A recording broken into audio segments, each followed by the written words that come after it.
You got it, you just don't know you got it all inside of you. It's inside, you got it, let me help you to spot it. You've got it all inside of you. This world can be a prison, a play yard. Peace of mind's inside, it ain't far. Above the clouds, so prepare to take off as we come together off the radar. Far away from everything. Let's release the stress and strain. No need for the baggage, babe, 'cause we came here to heal that pain. Before the ways of the worldly blind you, allow me to take this time to remind you, in the same place that your hurt resides, you can find heaven and healing right inside you. And if you need help, let me guide you past the lies that you're aligned to, till you're redesigned to find truth in the beauty I see inside you. This world can be your prison, a play yard. Peace of mind's inside, it ain't far. Above the clouds, so prepare to take off as we come together off the radar. Let's go far away from everything. Let's release the stress and strain. No need for the baggage, babe, 'cause we came here to heal that pain. The lighthouse, guiding the righteous is all that I'm about. And now I'll be doing it till my light's out and my time's out. I'm only passing on lessons that I received from those steering me in the right route. They always said I was fly, but that I had to believe in my wings to touch the sky. Have the guts to try, possess a lust for life, required for me to do more than just get by. And now I see you in the distance, amongst the misfits, in the mist that clouds your vision of all the gifts that God gave you when He made you, along with the stars, moons, the planets, and sun rays that raised you.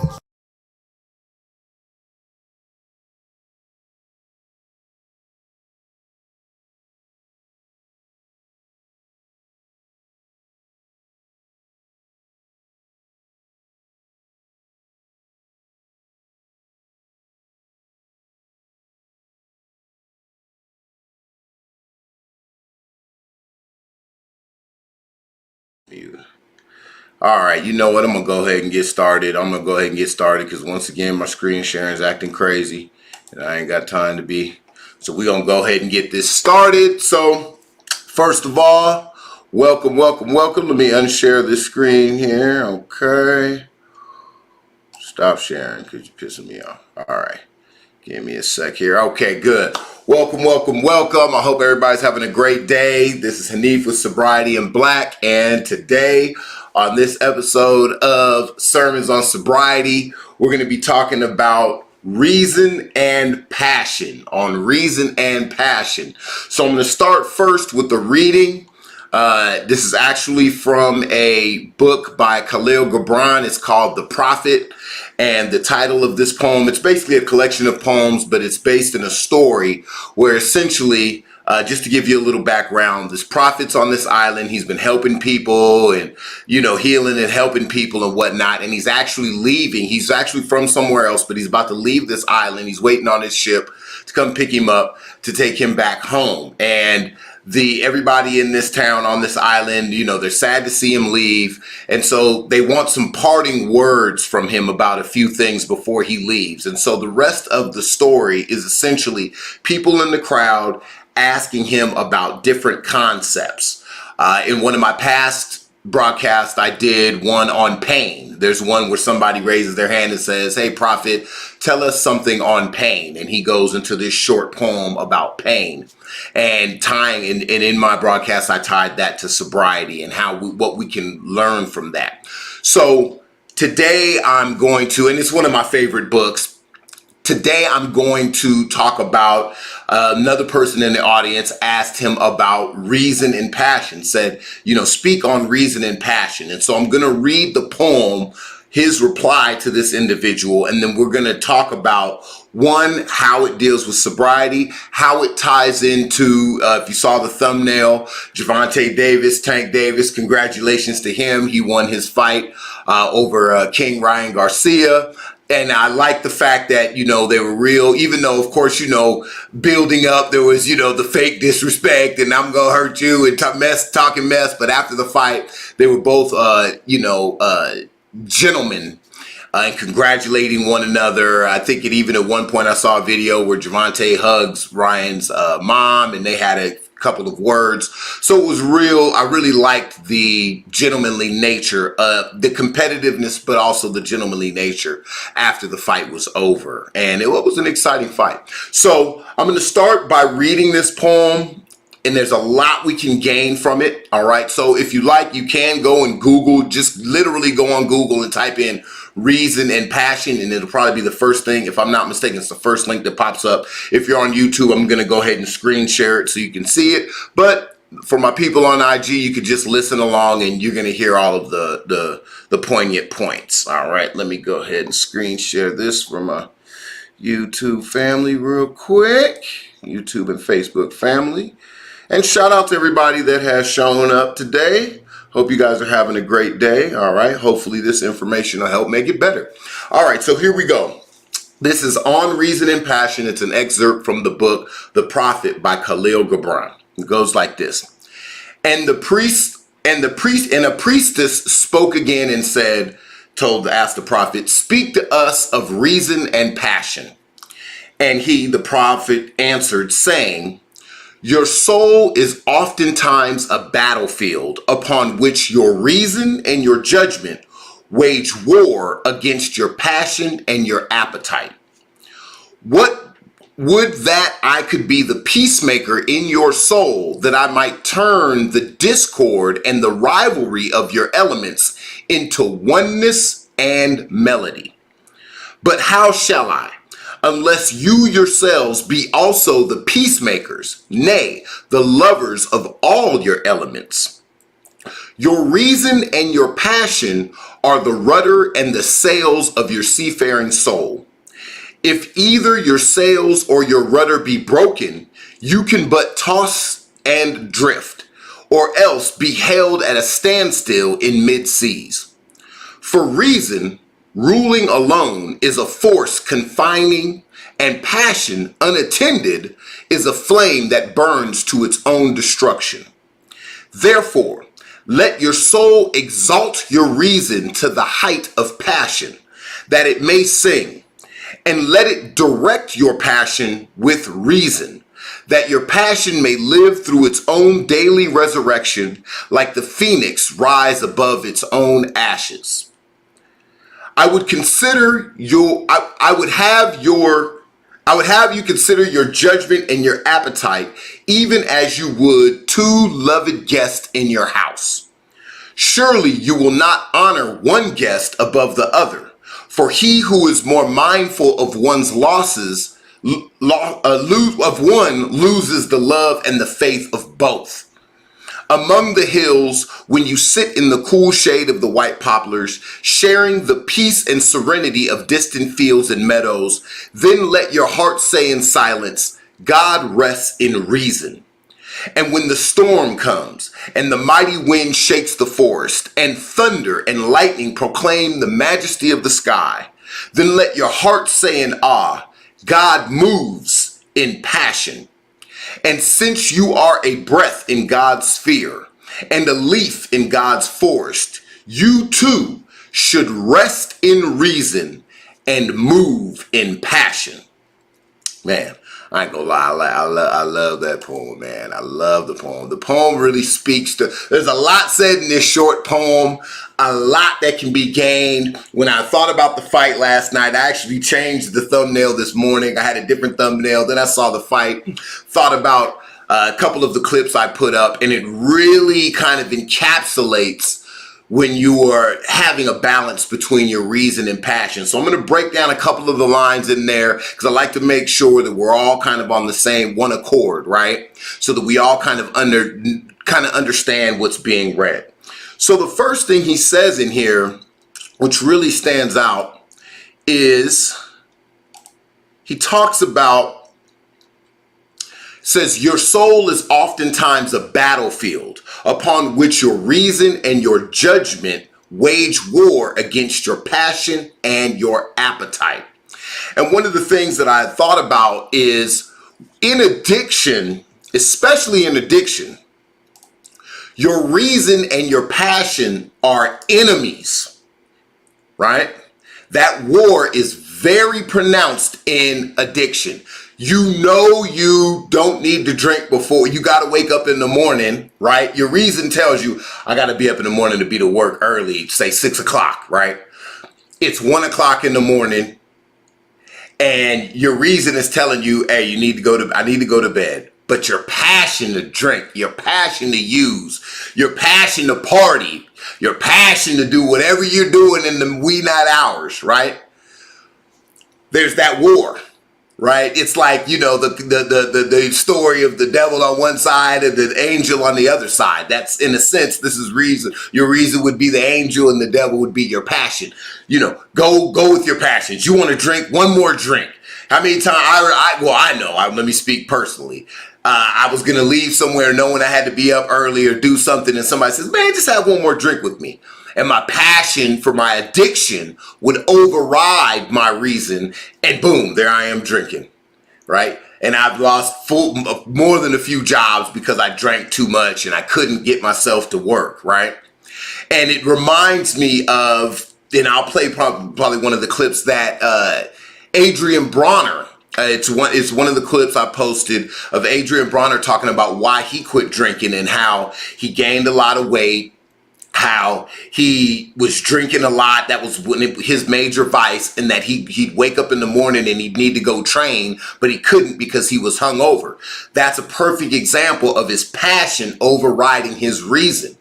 Now, his reason is advocating for his goal to be a champion, to be a professional, remain a professional boxer, to make his money. And his reason is telling him, this is what you need to do in order to do it.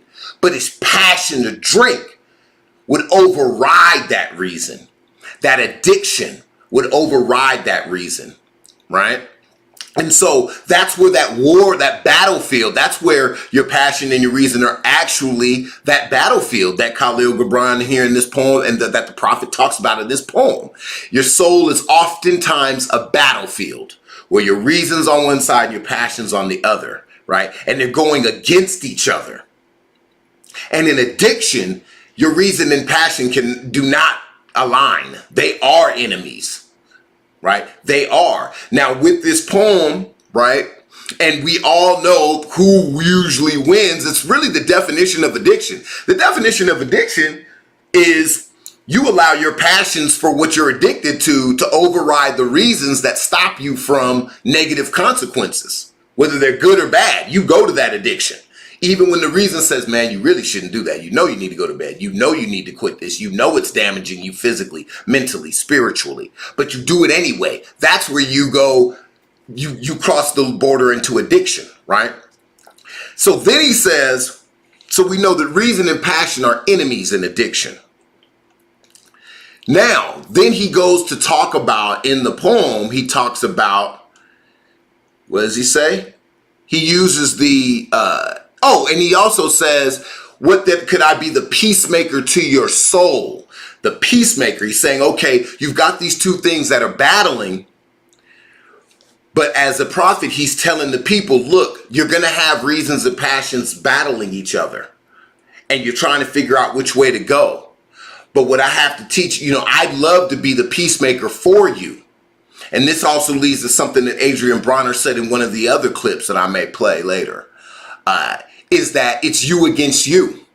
That's one thing that Adrian Bronner was saying now that he is, he's 5 months sober now.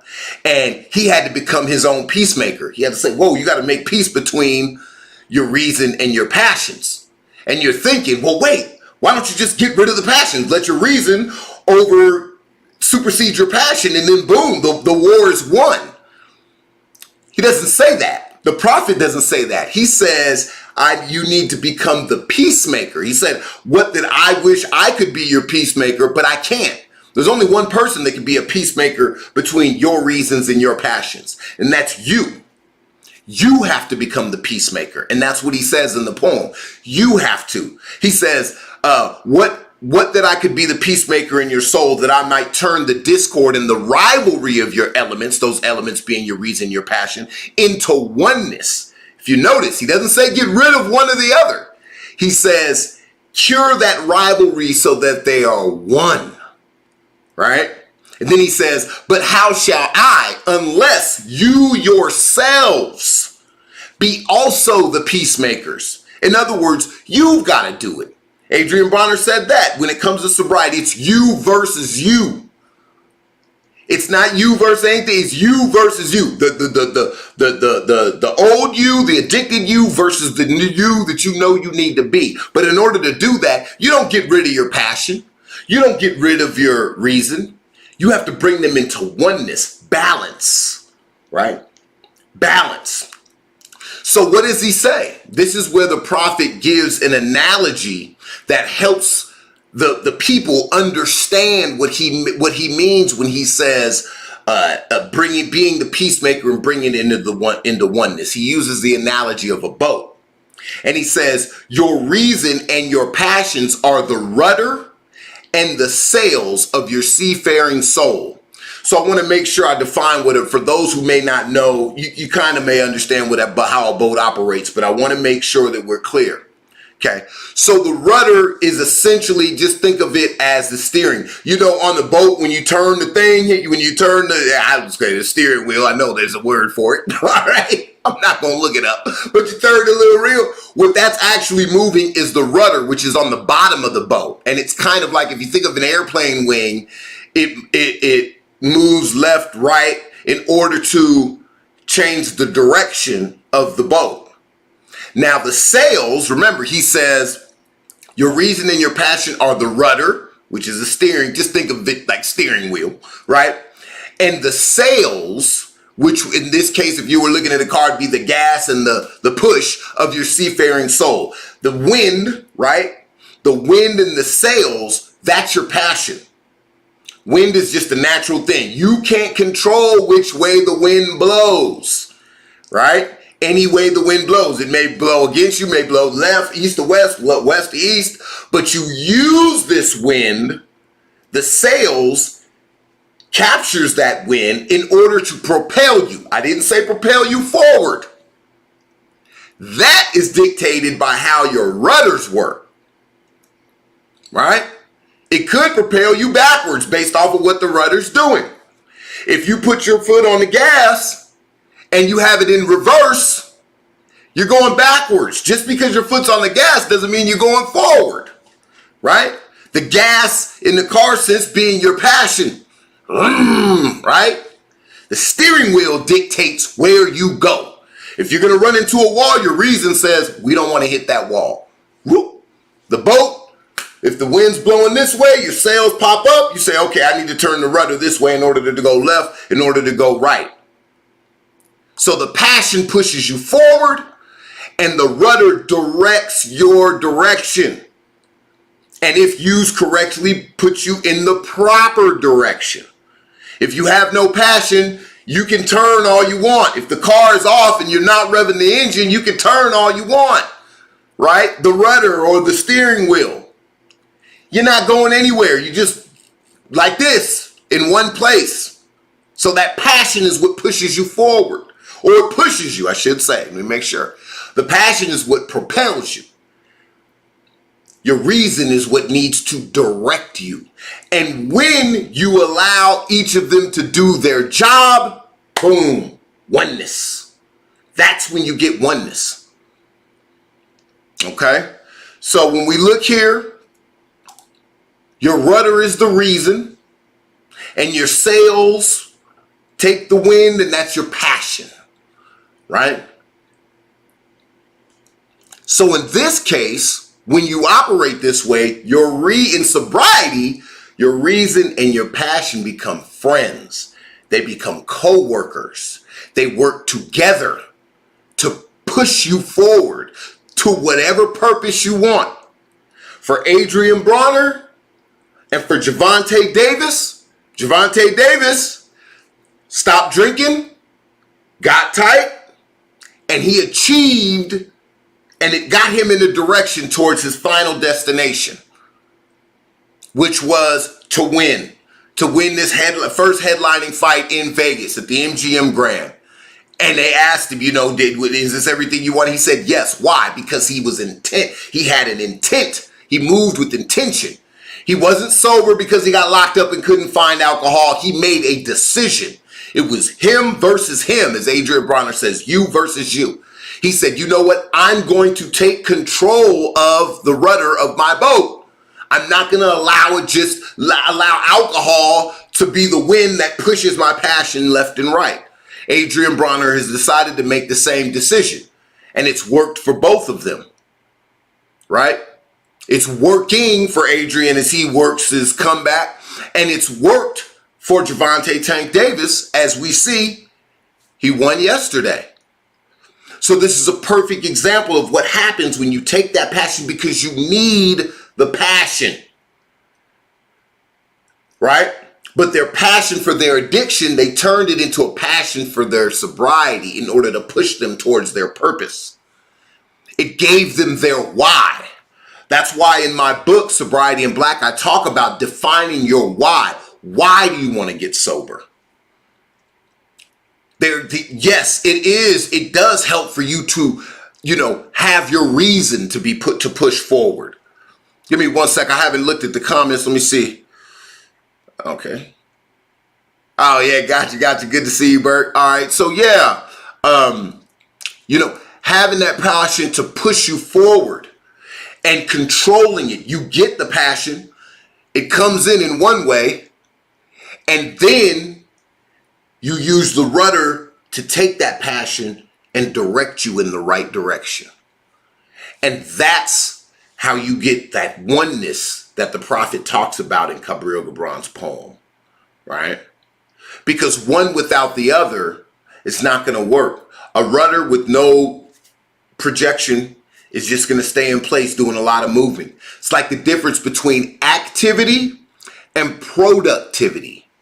Turning the steering wheel, and like when you're a kid, I remember I sat my son in my lap and let him do the steering wheel. Now we ain't moving nowhere. I put the gas, and he thinks he's doing something. Oh, he thinks he's turning left. He thinks he's turning right. Really not turning anywhere. He's just turning nothing but the wheel, right? A bunch of activity with no productivity. Okay. So in sobriety, if you're trying to say you're somebody who, like for me, before I decided to stop drinking and I was like, man, maybe I should, maybe I shouldn't. And paralysis by analysis. Okay, I'm going to read a bunch of books. I'm going to study. I'm going to look at this, but I hadn't stopped drinking yet. It's good to do that because hopefully the key is, just like you've got to build a boat before you can, buy a boat before you can catch the wind to go forward, right? But after you've built the boat, if you don't put that thing on the water and lift them sails up and hit that rudder, you're just doing activity at that point. You're just building a bunch of boats. None of them are in the water. Nobody's moving forward. But then you take that passion and you use it to propel you. After you've studied, after you've looked at, once you've made the decision, then you actively stop drinking. Then you actively get into recovery, where you actively go out and you find out what led you to drink and you work on dealing with those issues.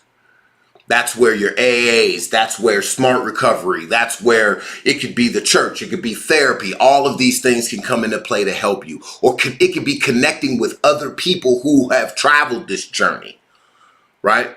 When you look at Adrian Bronner, Gervonta Davis, it's fantastic that, I love the fact that AB can look at Tank and be inspired. He's inspiring himself.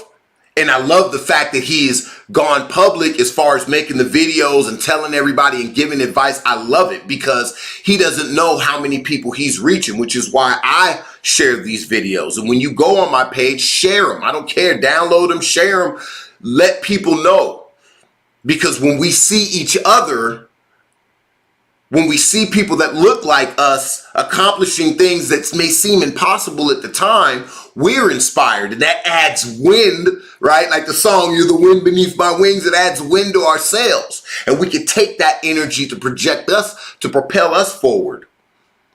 So in the case of the boat analogy, when they are friends, right? The rudder controls the direction of the ship. The sails capture the passion and push you forward, right? And what it is you're using your reason to decide how you would direct your passion, what you will do with your passion, right? I see you were talking about, yes, reading the books, the AA meetings, all of these things can help give you that passion to push you forward and give you some direction when you read the big book, right? When you learn about smart recovery, when you talk about people who have multiple years and decades of sobriety, and you may be on day one or your first 90, right? Or your first week, or hopefully watching this, you may make the decision, man, you know what? I'm going to try and go 24 hours without drinking, right? Okay, let me just look up and dive in and try and get the knowledge I can to arm myself, right? Whether you go to the Bible, the Quran, you know, however you arm yourself. These are all things that can help build that passion and help direct your sails so that you can push forward towards a life of meaningful, fun life of sobriety. Not one where you're sitting at home miserable as a dry drunk. The only thing you ain't doing is not drinking, but you're not living a life that you're satisfied with. You haven't found any purpose. Not that type of life, but a life that is fulfilling in sobriety, right? Because remember, passion promotes action. So you need passion. The reason controls your actions. It directs your actions. And at the end of this poem, one of the things he says is fantastic. He says, you know, and since you are a breath in God's fear and a leaf in God's forest, in this last sentence, you should rest in reason and move in passion. You rest and you allow your reason to direct you, but you use the passion to push you forward. And that's just what I kind of want to leave with you guys. Real short, real to the point. What I want to do real quick, just to kind of, for those who may not have seen the clips, I'm going to try and share this. Let's see. I'm going to share this Gervonta Davis clip because, you know, I really want to shout him out. And, you know, his story and getting to this place is a perfect example of what we can do when we use our reason and our passion and bring oneness to them. Make them our friends in sobriety. Where they battle in addiction, we bring them together and we become the peacemaker. And that's where your soul is no longer a battlefield between your reason and your passion. It becomes a place where they dwell together in unity, right? Kind of like Psalms 133, right? Behold how good and how pleasant it is for brethren to dwell together in unity. That's exactly what your reason and your passion have the potential to do when you shift your perspective to an empowered perspective. All right? So look, this is from, let me go ahead and share this real quick. Gervonta Davis. And if you're on my IG, you could just, I put the clip up, I think it's maybe a week ago, but you'll be able to check it out. And this is what he had to say about why he quit drinking. All right.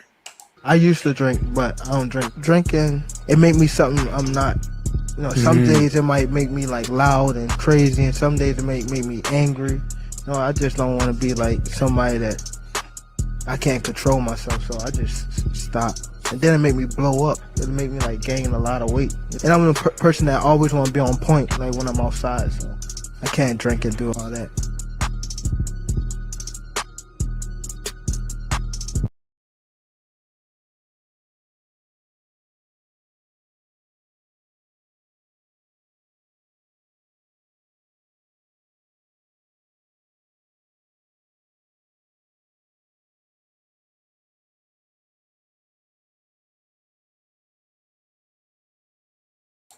Sorry, y'all, my IG and my Facebook folk forgot to unmute. The one thing on IG is you won't see any of the screen shares because we're live. So that's why you can, if you want, you can go click the link in the bio. It'll take me to my link tree, and then the first link on the top will be the live that's on YouTube, and that's where it will share. But what you can do, because I'm gonna be about to close out, is you can either look on my YouTube page or you can look here on my IG page for my people on IG, and you'll see the picture of Gervonta Davis and check that clip out. But I'm about to summarize it. Basically, what he was saying was the reason why he stopped drinking was because it made him something that he wasn't.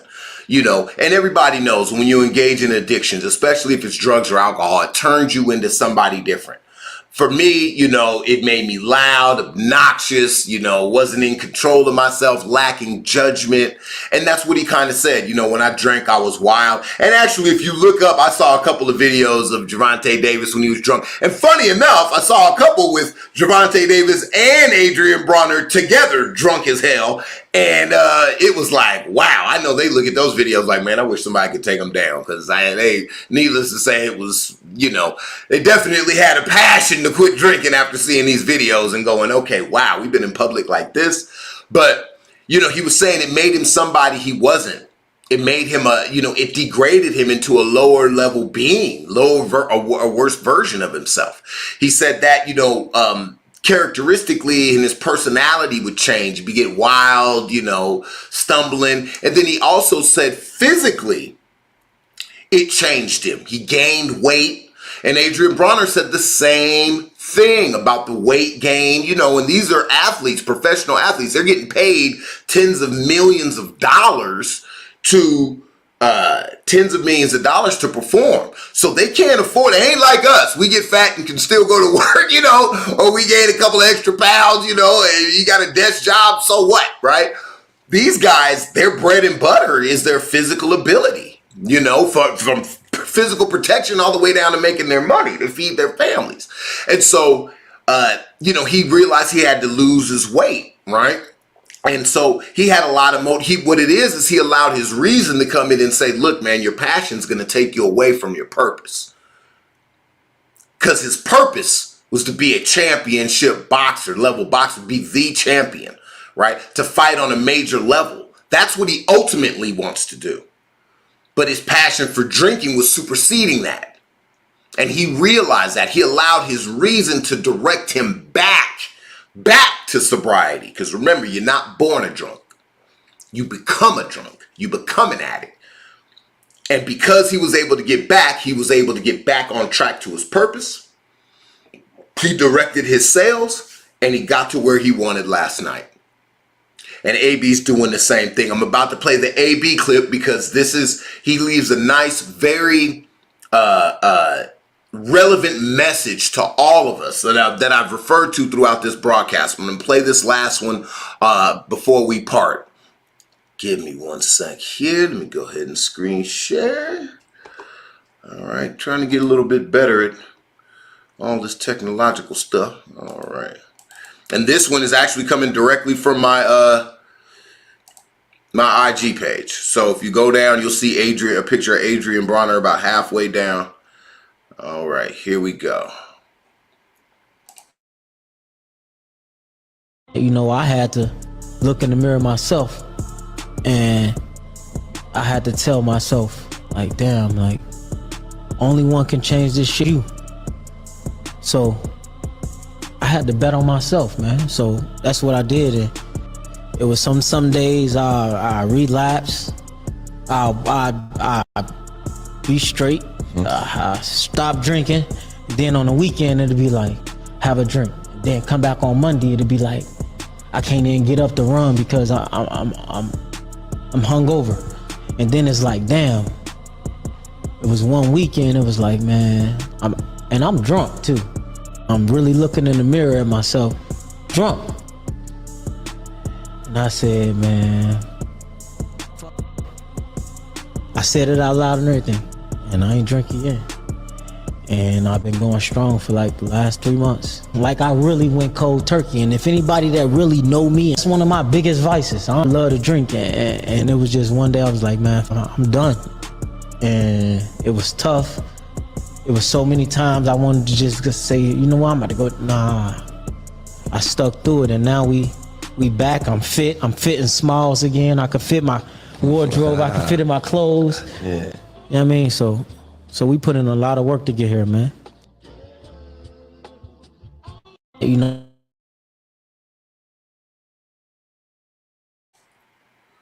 All right, we're back. All right, Design 24/7. You saying? Okay, I don't know what you're talking about. Let's see. I'm on YouTube. I'm showing it. I don't know. Folks can't see it. They can't see it. I'm going to keep it pushing. Anybody got a problem with it, leave, because I ain't one for arguments and I ain't one for the joke. So we'll figure it out. Stick around if you want to hear it. If not, go. All right, so anyway, reason and passion, guys. Reason and passion. One of the things he was saying, Adrian Bronner was saying, is that he had to look in the mirror himself, right? And that this is where his reason, he literally said, it was one day, he said, F it. He said he was drunk at the time. He said, I had to make a change. And this is where he allowed his reason to take control, to get back into his life and to take control of his passion. And he said it was up to him. He had to make the decision to do it. And so when you're thinking about this, remember, nobody's going to come and save you. Nobody's responsible for coming to save you. You have to do it. Even in the poem, On Reason and Passion, the prophet says, right? What that I could be the peacemaker, but I can't. You have to make the decision to become your own peacemaker and bring your reason and your passion together. And so I just want to leave you with that, to remember and remind you that it's up to you, but you have these examples. The most recent example being Gervonta Tank Davis, and a current example being Adrian Bronner working his way back, right? It is up to you, but you can do it. All right. You balance your reason with your passion. Bring it together. Matter of fact, I'm going to go ahead and play this last clip just so for the YouTube, just so I have it in here. And this is, and I don't know whether you can see it, whether you can't see it, and I don't care. I'm going to play it regardless. I don't know what to tell you. You want to be my IT guy and come in here and help out. I'm doing a one-man show, y'all. All right, hold on. Let me find this clip. This is Adrian Bronner. So the clip I just played was an older one, and then this is a newer one. He was actually 3 months sober when that first clip that I just played of the interview came up. And this one is him at 5. Let me share this. Ooh, hold on. At 5 months sober. Give me 1 sec. We're going to share this here. All right. Let's see. Entire screen share. Okay, here we go. All right, so check this message out. I'm gonna mute. Hey man, 5 miles. Yeah. Did I feel like working out today, this morning? Hell no, I didn't. But I got my ass up. See, the thing is, a lot of people want to stop drinking. A lot of people want to stop all their vices. It's just you. It's just you fighting you. It's you versus you. Look in that mirror. Tell yourself you ain't doing it no more. I've been sober for, the last 5 months, man. I feel good. Now every day I feel like going to the gym. So, I say this to say this, man. It's you versus you. Fuck anybody else. It's you versus you. You can do whatever, man. Just put your mind to it, man. Look at me. Slim, man. I was just down there 200 pounds, man. If I could do it, anybody could do it, man. I'm a walking testament. AB, work or die. All right, all right. He said, AB, work or die. So he talked about it being you versus you, that you can do it. I love the fact that he's taking personal accountability for himself and his sobriety, right? We a lot of times get into he's definitely sober. It's a lot clearer. I talk about that in my book, Sobriety in Black. The first superpower, because I talk about the 12 superpowers of sobriety. The first superpower you get is organic clarity. And I put the word organic in there because it's unencumbered by anything else. You know, some people say, oh, I sip and I can think more, or I smoke, or I do all this. No, we're talking about that God-given clarity. That organic, no GMO, no genetically modified, clear mind is the first thing you get back. It's the first thing. And if as long as you stay sober, you work in recovery, it gets even stronger and clearer, right?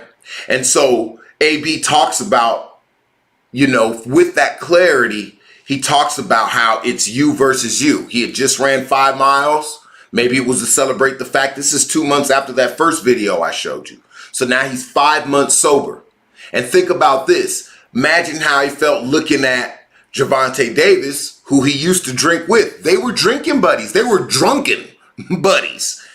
And for him to see, you know, his boy reach those heights and he's on that journey, that helps motivate him. That gives him even more passion, helps pour into him, right? But he's still taking personal accountability because he can see all of that. But if he doesn't work on it and he doesn't stay mindful of the fact that he's now living a sober life, he can lose it all again. I relapsed more than a few times before this last 11 plus year run of sobriety, right? So these are the things that we have to take into consideration. Build up. When you look and go, if you're my people on IG, whether you're on Facebook, IG, YouTube, TikTok, all of the videos I post, I purposefully handpick them and post them, including videos of myself, as a means to, one, keep my passion alive for my sobriety, and to hopefully pour into others, put wind to your sails, and to help you give you some advice on how to direct yourself, how to turn that rudder, because those were the gifts that were given to me. Those were the gifts that were given to me. And so I'm just trying to pass it on. You know, in Alcoholics Anonymous, and I've written a song where I talk about it, at one point you become a lighthouse, where you're shining the light of your sobriety over a sea of people.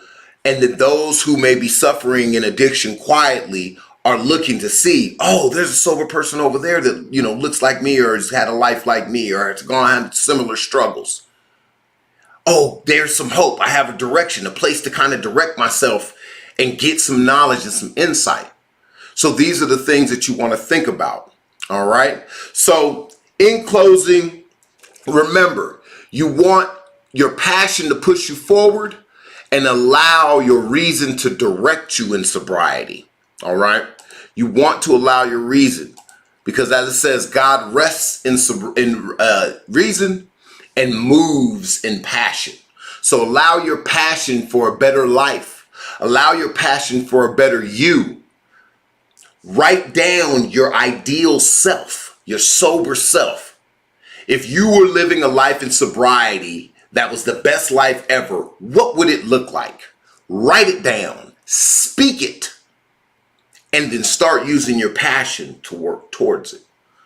For Gervonta Davis, it was winning, and he won. So allow that to minister to you, allow that to pour into you, and allow that to give you more passion to move forward, and allow your reason to direct that passion. All right, so I hope that pours into you. I hope you guys have a great day. Enjoy the rest of your Sunday.